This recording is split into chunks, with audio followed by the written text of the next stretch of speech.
ہمارا نفس کہتا ہے یہ جسم میرا ہے، میری ملکیت ہے، اٹس مائی ڈومین، میری خواہش پوری کرنی ہوگی. جیسے اس نے کہا میں نہیں جانتا کوئی خدا ہے میرے سوا اور میرے اوپر، میں نہیں مانتا. نفس بھی کہتا میں نہیں ماننے کو تیار، کیا حلال ہے کیا حرام ہے، کیا جائز ہے کیا ناجائز، میری خواہش پوری کرو.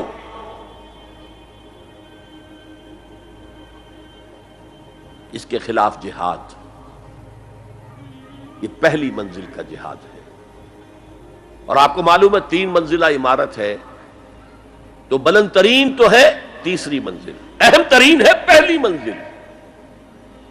پہلی منزل بنے گی تو دوسری بنے گی، دوسری ہوگی تو تیسری بنے گی نا. پہلی منزل یہ ہے اور اہم ترین یہ ہے. اسی لیے مولانا روم نے کہا نفس ماں ہم کم ترس فرعون نیست، میرا نفس بھی فرعون سے کم نہیں ہے، لیکن ایراون نیست، اس کے پاس لاؤ لشکر تھا، اس نے زبان سے بھی کہہ دیا تھا انا ربکم الاعلی، میں ہوں خدا. میرا نفس بیچارہ اس کے پاس کوئی لاؤ لشکر نہیں، زبان سے تو یہ کچھ نہیں کہتا، اندر یہی کہتا میں بادشاہ ہوں اس وجود کا، میری مرضی پوری ہو.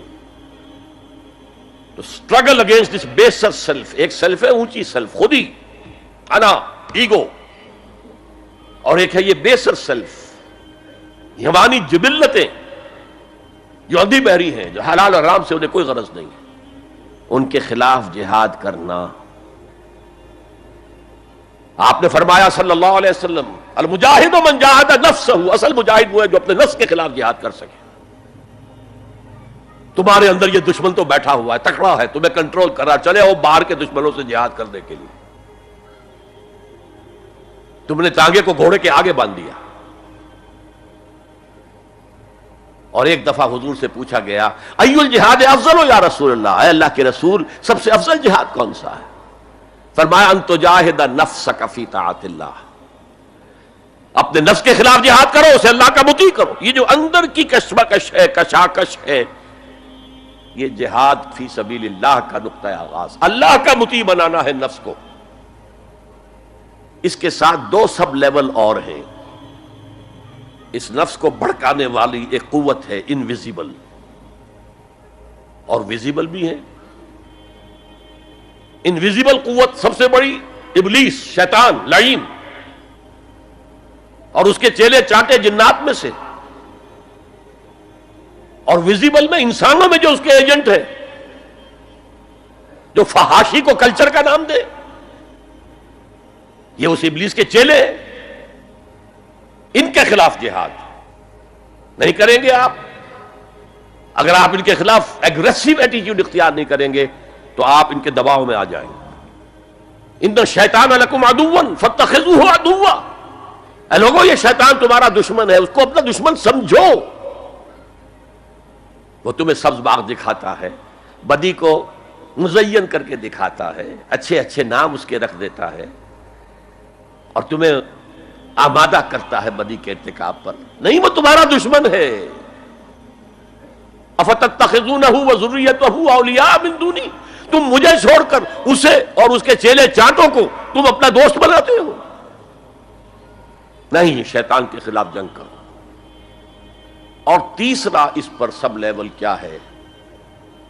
معاشرہ اگر بگڑا ہوا ہے، اس کا عمومی رجحان برائی کی طرف ہے، تو سوشل پریشرز آپ کو ادھر دھکیلتے ہیں. جیسے کہ اگر کوئی موب جا رہا ہے تو اس کے ساتھ چلنا تو بہت آسان ہے، وہ خود ہی آپ کو دھکیلتا ہوا لے جائے گا. اس کے خلاف چلنا بہت مشکل کام. ہو سکتا ہے آپ بڑی زور لگا کے 4 قدم آگے بڑھیں، پھر کو ریلا آئے 10 قدم پیچھے لے جائے. تب 2 ہی راستے ہیں، زمانہ بات السازت تو بعد زمانہ بے ساز. یا تو پیسو معاملہ ہے، زمانہ تمہارے ساتھ سازگاری نہیں کرتا، چھوڑو تم زمانے کے ساتھ سازگاری اختیار کر لو، چلو تم ادھر کو ہوا ہو جدھر کی. ایک یہ ہے کہ نہیں، زمانہ بات السازت تو بعد زمانہ ستیس. زمانہ اگر تمہارے ساتھ سازگاری نہیں کر رہا تو زمانے سے جنگ کرو، لڑو، ریزسٹ کرو. تو 3 جہاد ہو گئے فرسٹ لیول کے. 3 سب لیولز: نفس امارہ، اڈ، لیبیڈو، نفس حیوانی کے خلاف جہاد، اس کو بھڑکانے والے، وسوسہ اندازی کرنے والے، اس میں پھونکے مارنے والے شیطان اور اس کی ذریت مانوی اور ذریت نسلی، جنات اور انسانوں میں جو اس کے ایجنٹ ہیں، ان کے خلاف جہاد، معاشرے کے خلاف ایک سٹرگل۔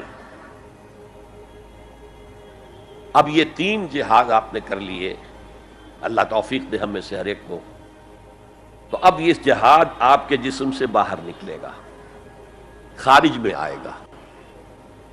دوسری منزل ہے نظریاتی تصادم۔ اگر آپ نے ایمان کا نظریہ اختیار کیا ہے تو الحاد کا نظریہ رکھنے والے بھی موجود ہیں، آپ نے توحید کے نظریے کو اختیار کیا ہے تو مشرکانہ عقائد رکھنے والے بھی موجود ہیں۔ They are bound to resist.